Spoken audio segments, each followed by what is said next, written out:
Did you ever have a question, does God really care about me?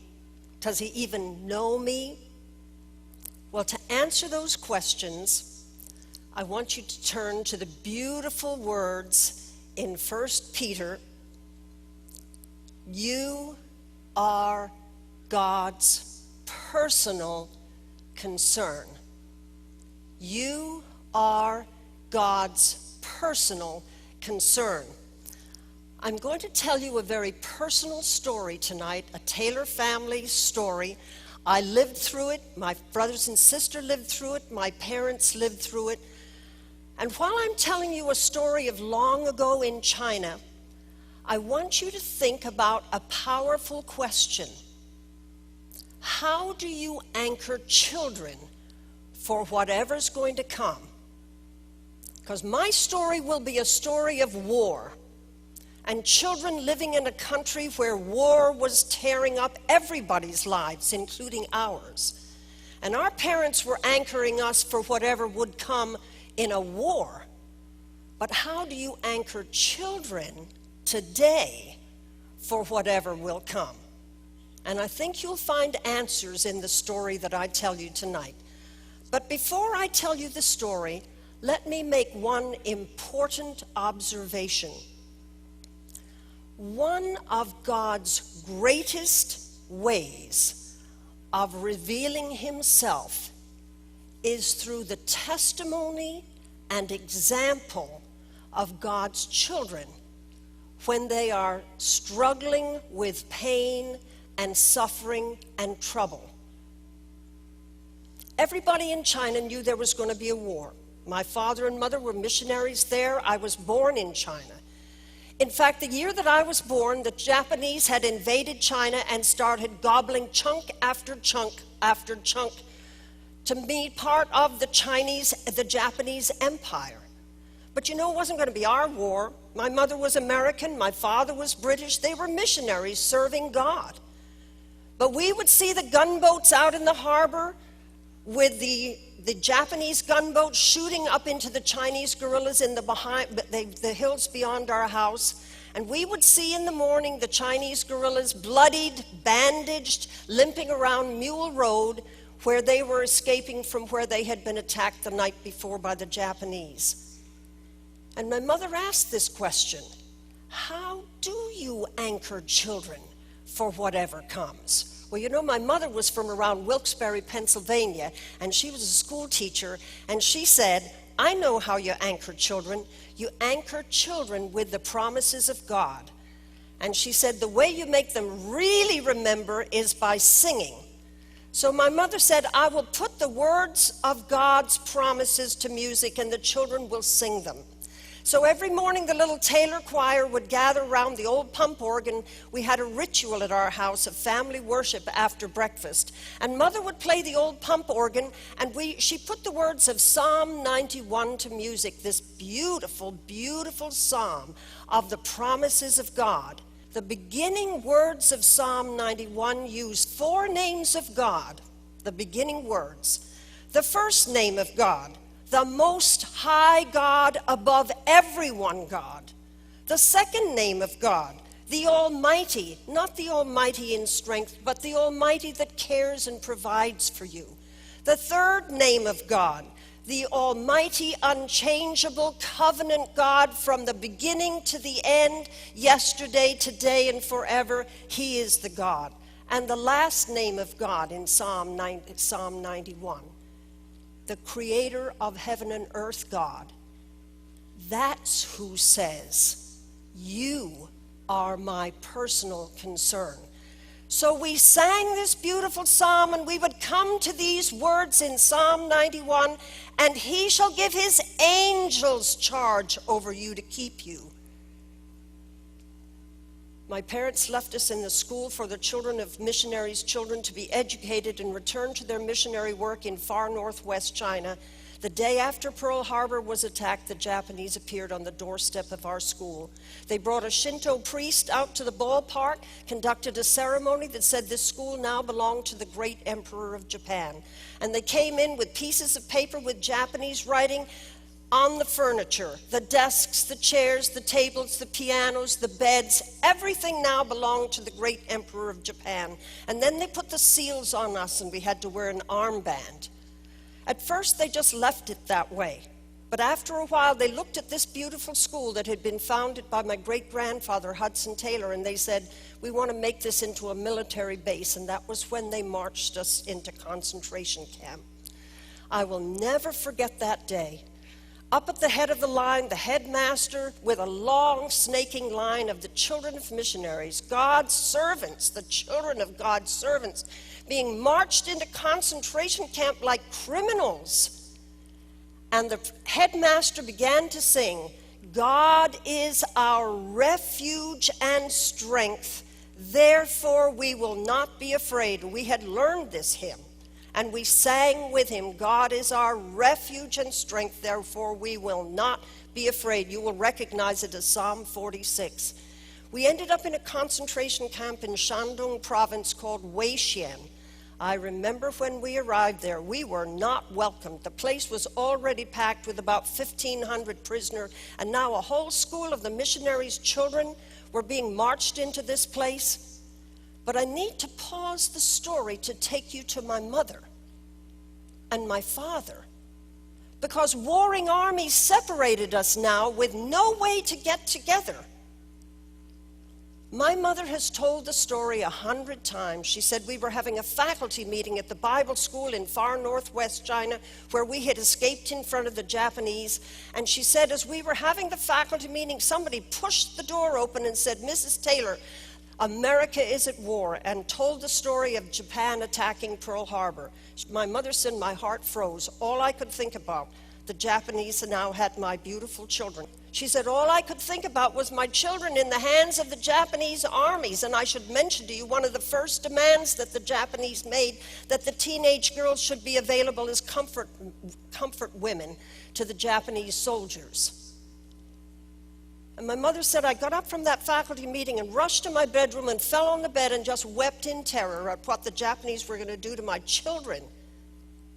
And she said as I wept and sobbed, imagining, would they take Kathleen in that way? Would they take Jamie and make him cannon fodder in front of the Japanese guns? She said, I heard a voice, and I knew whose voice it was. She said, when I was a teenager and gave my heart to God in Wilkes-Barre, Pennsylvania, we had a pastor, we called him Pa Ferguson. And Pa Ferguson had a wonderful way of putting Bible words to music, to children's language so they could understand. And she said, I heard his voice.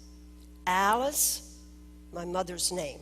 Alice, if you look after the things that are dear to God, He will look after the things that are dear to you.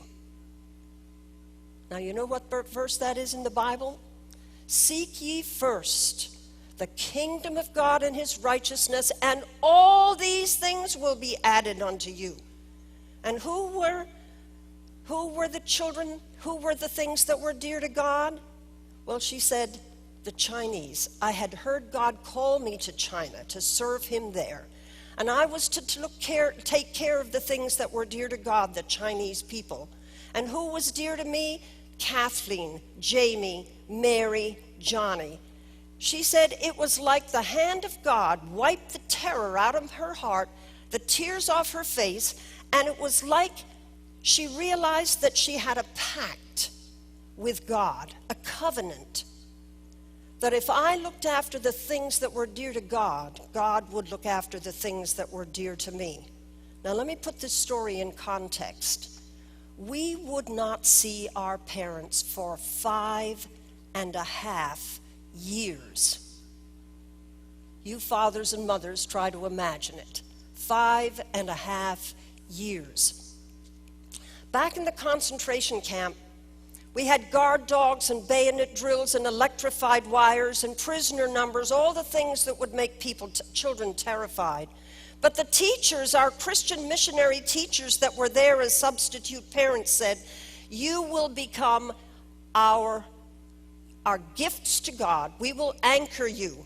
They said, School will go on. You said in a concentration camp, school will go on. So school went on even though we didn't have proper books, we didn't have proper equipment, but school went on. Even you were sitting on the floor or out under the trees, school would go on. They said nice manners will go on. Nice manners in a concentration camp? You could be marching with an empty tin can down or a soap dish or a tin can to get boiled animal grain, and that was to be what you were to eat from. Nice manners would go on. And Miss Stark would come up, Mary Taylor, put your back up straight. Do not slouch over your food while you eat. Do not talk while you have food in your mouth. And they would preach good manners. People began to lose enormous amounts of weight because there was not enough food. People that had black marketed over the wall and were risking their lives to trade anything they had for food would have eggshells. They said, if you've swapped eggs, save the eggshells for the children. And they would grind up the eggshells, and our teachers would line us up and put spoonfuls of powdered eggshells on our tongue, because the doctors in the camp, prisoner doctors, knew that eggshells were good for calcium, for bones, and for teeth.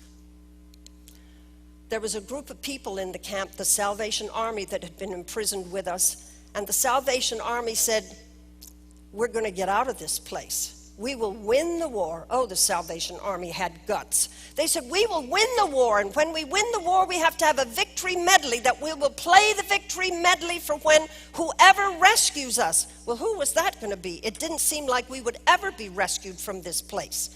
And as we went about, Tuesday night was the time. The Salvation Army would practice what they said was going to be a victory medley to celebrate whoever rescued us, even though it didn't look like anything was going to rescue us. Remember, we had the words of Psalm 91 playing in our hearts. He shall give his angels charge over you to keep you. He shall give his angels charge over you to keep you. Just like the old-fashioned gramophone needle sticking in the record, he shall give his angels charge over you to keep you. And the Salvation Army band put together the victory medley. It was said, well, we don't know, it might be America, it might be England, it might be China, it might be Russia that rescues us. So they put the four national anthems together with things like Happy Days Are Here Again to sing for when the Japanese were defeated and whoever came to rescue us. I can remember people were getting fearful with lack of hope. We had been there now almost 3 years in this Japanese concentration camp. And as we were there, hope disappeared. People wondered if they would ever get out of this place alive. There were grown men that had lost as much as 100 pounds in this camp. I remember there was one hero in the camp that we loved. We called him Uncle Eric. Some of you may have seen the movie Chariots of Fire about the hero Eric Liddell, who won the Olympic gold medal in the 1924 Olympics. But remember, he was a Christian and would not run on Sunday.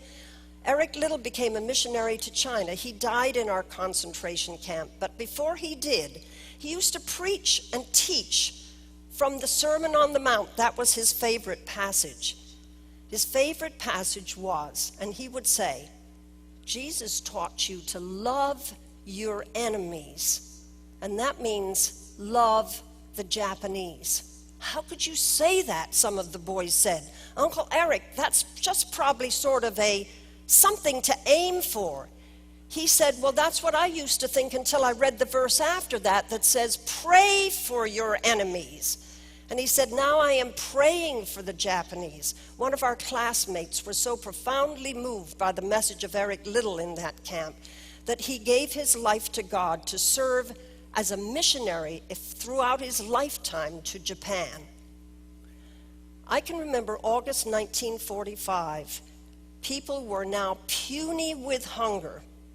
The teachers had given us a few days off from school. I was lying sick on the steamer trunks. You could not sleep on the floor. There were no beds. You don't carry beds to a concentration camp. And I was lying on the steamer trunks in the early morning of August 17, 1945, feeling sick with an upset stomach. I thought I heard an airplane. I knew it couldn't be an airplane. Airplanes didn't come over this part of China. it got louder and louder, and I jumped to the window of the barracks and looked out, and here was an American B-24 bomber flying so low, about 400 feet over the treetops, it looked like you could almost reach up to touch it.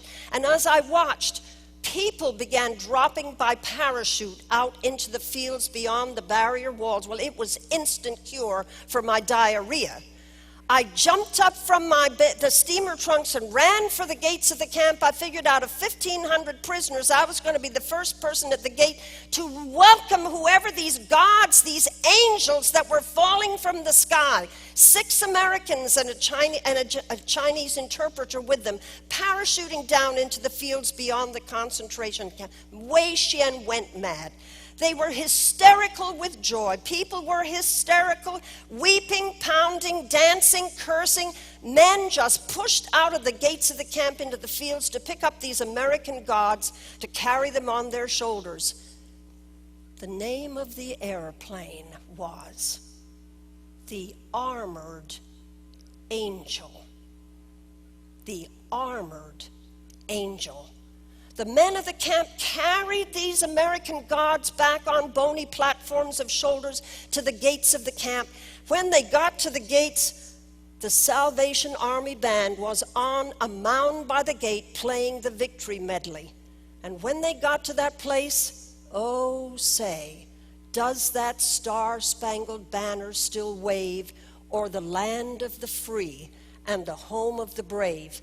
The young American major who led this victory mission, the liberation mission, just slithered down to a standing salute, and a young American teenager, a trombonist in the Salvation Army, crumpled down to the ground and began to weep. He knew that we were free.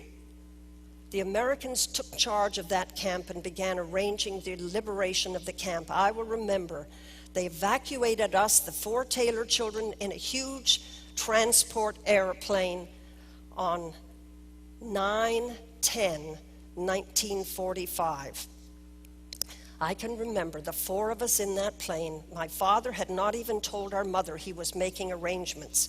He said, now if I tell my wife that I'm trying to get the children evacuated from the camp and brought back to the far, far, far inner sections of North China, he said, and if it all falls about, she will just be so sorrowful and just not be able to stand it. So he had behind the scenes been connecting with the Americans for the evacuation of the Taylor children. We started in a mule cart on that morning of 9/11. We stayed overnight in an Office of Strategic Service American base, and then they put us in charge of a Chinese Christian friend of our parents. What a story. Through the fields, through the rain, through the mud, starting out on a springless wooden horse cart with wooden wheels through the mud. When we got to the first hills, the mule cart stopped and said, we cannot go any further. It's too heavy a weight. So we children said, we'll get out and run. We had never been in this part of China before. We were carrying our shoes. We didn't know if we'd ever see shoes again. And as we ran, Kathleen would wave into the fields and speak into Chinese. And he said, how many more miles is it to Fengxiang? Because we at least knew the name of the town where our parents lived. And we were all alone, running down through the wood, through the mud, through the dirt, through the rain. Finally, Johnny got so sick and so weak that he could not walk, and Jamie and Kathleen were piggybacking him till we finally caught up to another Chinese mule cart driver. And Kathleen said, would you let my little brother sit on the mule cart? You want to hear another night of miracles? In the darkness, the man looked at us and he said, I know your parents. He said he knew where the gospel mission was. And he began driving us toward the city gate. And as we got to the outside city gate, arriving at Fengxiang, walled city with giant mud walls, gates closed at dark to keep out wolves and bandits. That night of miracles, the gates were open. And we went on in the darkness, no lights, no electricity in this part of China. Finally, the mule cart driver stopped and he said, my mule has had no food today, I must stop. He says, up the street is the gospel mission. No lights, in the darkness. There was nothing for us to see where we were. Kathleen approached the first Chinese man she could see in the darkness, and she said, "Mister, could you please take us to Mr. and Mrs. Taylor of the mission?" He must have looked at her and thought she was a woman of the street, because no good woman would be on the streets at that time of night in China. And he quickly walked away. The second man she approached, she said, "Mister, could you please take us to Mr. and Mrs. Taylor of the Gospel Mission?"